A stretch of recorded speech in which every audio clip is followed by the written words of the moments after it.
Alright, chat. Last week, the Borderlands 4 trailer came out, and someone asked me if I saw it.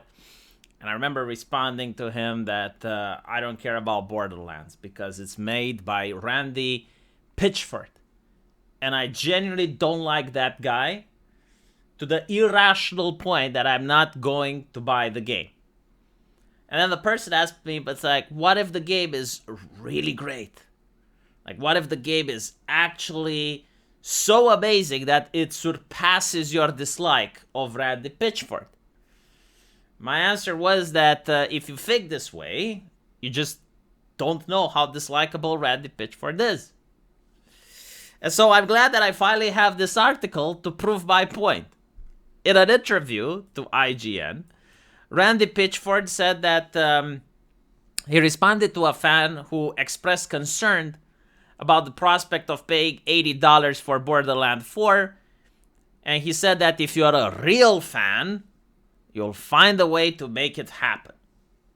And then he talks about when he was a wee lad, when he was just a poor, cisgender, straight white man. Not because now he's a rich, cisgender, straight white man. He used to go to the store that had a Sega Saturn, which costed $80. And adjusted for inflation, that's actually quite a lot back then. And he managed to hoard enough cash in order to purchase the console. He's very proud of that, right? Like he views that as a rite of passage. And so if he could do that when he was poor, surely you too can spend $80 to buy Borderlands 4. And so we gotta take a little bit of a step back and wonder, what the fuck is he doing? Like, what the fuck is he thinking? Why would you ever make this type of statement? Because you gotta understand, a lot of people, they look at a CEO and they treat him as if he's just an average guy and he just happened to say something dumb. When in reality, he is the CEO of a multi-billion-dollar corporation which has a marketing team, a PR team. He's being groomed and coached what to say, how to talk with the press. Chances are that in this interview, he already knew the questions. And so, why would he say something like this? And I gotta say, it's not really something stupid. It's just out of context. Basically, what he is saying, number one, he's trying to cause nostalgia, right? By basically reminding people about when they were young and they were trying their best in order to hoard money in order to buy a game, right? Like he's trying to get you to re-experience your childhood. And hopefully think about the Borderlands as a franchise and how you liked it. The second thing, he is based around tribal signaling and social pressure. Like, if you're a real fan, right? Like, a real fan does this. So, if you genuinely love the franchise, you have to do this. Because otherwise, your friends are going to call you out. And finally, he is assessing the market position of AAA companies. He's basically saying, look, the reason it costs you $80 is because it cost us double to make it. Like, compared to Borderlands 3, we have spent double the money, which implies that you're going to get double the experience from Borderlands 4. The problem is, two of his arguments fall completely flat, and the other one is kind of The reason people don't associate high-value productions with actually getting more is because we have recently seen, especially with Spider-Man 2, video games that had hundreds of millions of dollars pumped into them. But when you actually play them, the difference is not that big. And so just because you spent a lot of money, that still doesn't justify to me, as a customer, why I should buy your game. I'm not supposed to reward you for making the game. I'm not addicted to your product.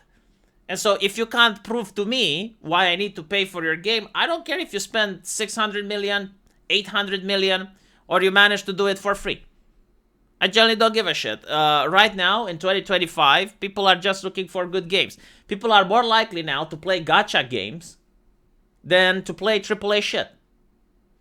And the reason is because AAA shit have plummeted in quality to the point where Asian gacha games, which are the bottom of the barrel of entertainment, are still superior to Borderlands. So, yeah, I'm sorry. I don't care. If you spend too much cash, maybe you should have spent a little less. We're going towards an economic crisis, economic decline. No one wants bloated games anymore. Finally, the idea of being a fanatic. Again, it's 2025, right? The gaming press, with the help of a lot of game developers and a lot of people that work at your company, indoctrinated by your HR, and very progressive people, have drilled into our head that the gamer identity should die.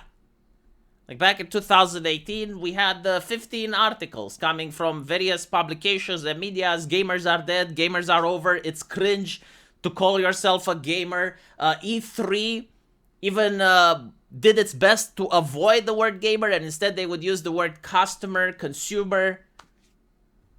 And so it's true, you know, the gamer identity had to die in order to make room for identity politics. And the word fan in 2025 means nothing. Like, the very idea that you think people want to prove themselves to be Borderlands fanatics, if they manage to do that, they don't get applauded by their tribe. They're being called cringe. And so, to me, this is a person that's out of time and out of touch. These arguments could have worked maybe in the early 2000s, maybe in 2010, right? Like when people genuinely wanted to belong in a community. And so you'd be like on a forum and you're part of the Borderlands forum, or you're like on a World of Warcraft forum. And so, you know, you gotta do everything you can in order to buy the latest expansion to keep playing with your friends. And so you had to make it happen. Like, yeah, these arguments that he is making now would have fit back then. But now, people would think you're cringe. Like, why are you spending $80 for Borderlands 4? Are you insane? And I am starting to think that, yeah, maybe price is becoming an issue. Because Doom Dark Ages. I'm willing to bet a lot of people will buy Doom Dark Ages the moment it goes on a sale. Because at the end of the day, the problem with Doom Dark Ages, as I said in a previous video, is not with the fact that it's a bad game, although it does have some bugs and some playability issues, is that it doesn't feel like Doom. And so a lot of people were upset about that. They expected Doom, they got something else. The game would have benefited if they called it Hexen. And a lot of people criticized me. It's like, Hexen had that awful puzzle. Yeah, you can make a Hexen game without the puzzle. Jesus fucking Christ. Like, you don't have to make a remake of the game. You can put it in the Hexen universe and give the main character a shield and a sword, and then you fucking go. It's a cool game, right? That's what they had to do. So one of the reasons people didn't buy Doom Dark Ages is because it didn't feel like Doom. But the other reason why people didn't buy Doom Dark Ages is because it cost $70. And I'm sorry to say, but I'm noticing myself and other content creators, yeah, like, the economy is going to shit. People are making less money, donations are going dry, and so people are becoming really careful with how they spend money for their entertainment. They can't just throw money away anymore. Anyway, right, let me know what you guys think, though. And as usual, I will see you in the comment section.